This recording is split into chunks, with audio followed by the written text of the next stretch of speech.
রাধে রাধে বন্ধুরা, জয় গৌর জয় নিতাই। তোমাদের আনন্দময়ীমা লীলা কথা শোনাচ্ছিলাম। যতটা পাঠ করেছিলাম তার পরবর্তী অংশ পাঠ করে তোমাদের শোনাবো। এবার মাতা আনন্দময়ীর মুখে একটা প্রশান্তির ভাব খেলে গেল। তিনি আগের দিন চিরা ভিজাইয়া রেখেছিলেন, সেটা গুলে বাবাকে খাইয়ে দিলেন। এর ফলে তিনি শান্তিতে ঘুমিয়ে পড়লেন। এরপর থেকে তার সমস্ত জ্বর ও বিকার ভাব সম্পূর্ণ উধাও হয়ে গেল। হয়তো বাবা ভোলানাথ নিজের ভুল স্বীকার করায় তার প্রায়দ্ধ ভোগের অবসান হয়েছিল। এক্ষেত্রে আমরা মনে করতে পারি যে ভগবানের শুদ্ধ ভক্তকে নিয়ে পরিহাস করলে যে তা ভগবানের বুকে গিয়েও লাগে। কথায় বলে, ভক্তের বোঝা ভগবানও বহন করেন। এতে দোষের কি? কারণ ভগবান ও তার শুদ্ধ ভক্ত একই বস্তু, পৃথক কিছু নয়। মাতা আনন্দময়ীর আচরণে একদা এমনই একটা ঘটনা ঘটতে দেখা গিয়েছিল।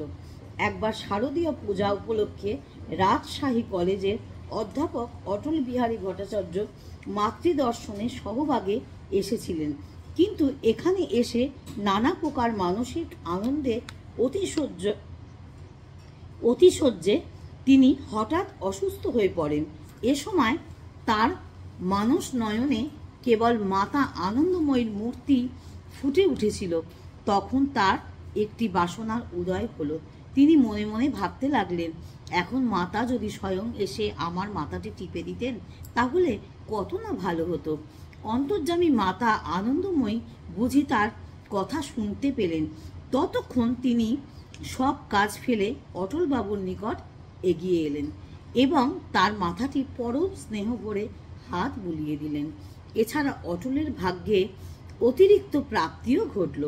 মাতা শুধু তার মাথা নয়, তার পায়েও হাত বুলিয়ে তার জ্বর জ্বালা ও সর্বপাপ তাপ দূর করে দিলেন এবং অচিরাত তিনি অসুস্থ থেকে সুস্থ হয়ে উঠলেন।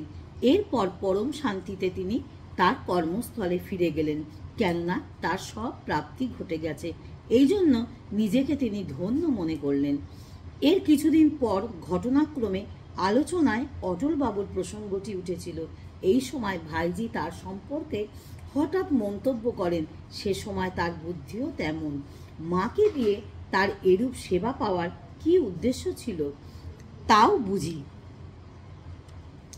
তাও তিনি বুঝতে পারতেন না যে মাকে দিয়ে তার এরকম সেবা পাওয়ার অর্থ কি। মাতা আনন্দময়ী নিকটেই অবস্থান করেছিলেন। তখন কথাটি তার কানে যেতেই মুহূর্তের মধ্যে তিনি যেন ত্রিনয়না নারায়ণী মূর্তিতে পরিবর্তিত হলেন এবং দৃঢ় কণ্ঠে বললেন, তোর পাও টিপে দেব নাকি? এই বলে তিনি ভাইজির দিকে ধাবিত হলেন। এতে ভয় পেয়ে ভাইজি প্রাণপণে ছুটে পালাতে লাগলেন। আজ এই পর্যন্ত বন্ধুরা। আবার পরবর্তী অংশ পরবর্তী ভিডিওয়ে পাঠ করে শোনাবো। ততক্ষণ সঙ্গে থাকো, সাথে থাকো। রাধে রাধে, জয় গৌর জয় নিতাই।